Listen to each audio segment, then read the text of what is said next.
Assalamualaikum dan salam sejahtera kepada semua ibu bapa yang dihormati. Dalam episod ke-48 kali ini, pengetua ingin menyentuh suatu amanah besar yang berada di pundak ibu bapa, iaitu membantu anak mengenal potensi diri.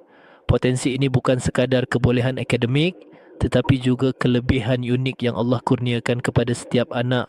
Ibu bapa sekalian, setiap anak lahir dengan bakat, kekuatan dan kecenderungan yang tersendiri. Ada yang cepat memahami pelajaran, ada yang kreatif, ada yang cekap berkomunikasi, ada yang berbakat dalam sukan, ada yang penyayang, ada yang sabar, ada yang berani, ada yang pandai memimpin dan ada yang pandai membantu orang lain. Tetapi potensi itu tidak akan berkembang jika anak tidak dibantu untuk mengenalinya, mempercayainya dan mengasahnya.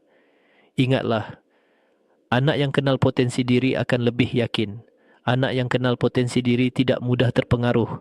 Anak yang kenal potensi diri akan bersungguh-sungguh mencapai kejayaan. Namun, ramai anak tidak percaya mereka ada kelebihan kerana selalu dibandingkan dengan orang lain, selalu ditegur tetapi jarang dipuji, hanya dinilai berdasarkan keputusan peperiksaan. Bakat mereka dianggap tidak penting. Ibu bapa terlalu fokus pada kelemahan, bukan kekuatan ibu bapa yang hebat akan mencari apa yang anak pandai lakukan, memerhati minat anak sejak kecil, memberi galakan apabila anak cuba sesuatu yang baharu, memuji usaha, bukan hanya hasil, tidak mematahkan cita-cita anak, memberi peluang anak mencuba pelbagai bidang. Apabila anak sedar bahawa mereka ada potensi, mereka akan lebih berani mencuba, yakin bersaing secara sihat, tidak mudah putus asa. Sebaliknya, jika anak tidak dibantu mengenal potensi, mereka akan merasa dirinya tidak berguna, selalu meragui kemampuan diri, takut menghadapi cabaran. Ibu bapa sekalian, memberi anak keyakinan tentang potensi dirinya adalah hadiah paling berharga yang akan mereka bawa sehingga dewasa. Kadang-kadang anak hanya perlukan satu ayat ringkas daripada kita. Ibu lihat kamu berbakat.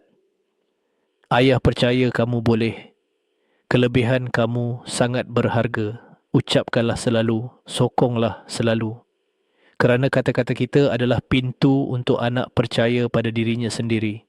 Akhir sekali, jika bermanfaat, subscribe channel Pengetua AI supaya lebih ramai ibu bapa dapat bersama membina generasi yang yakin, berpotensi dan berjaya. Pengetua AI, setiap anak hebat hanya perlu dibantu untuk menyedarinya.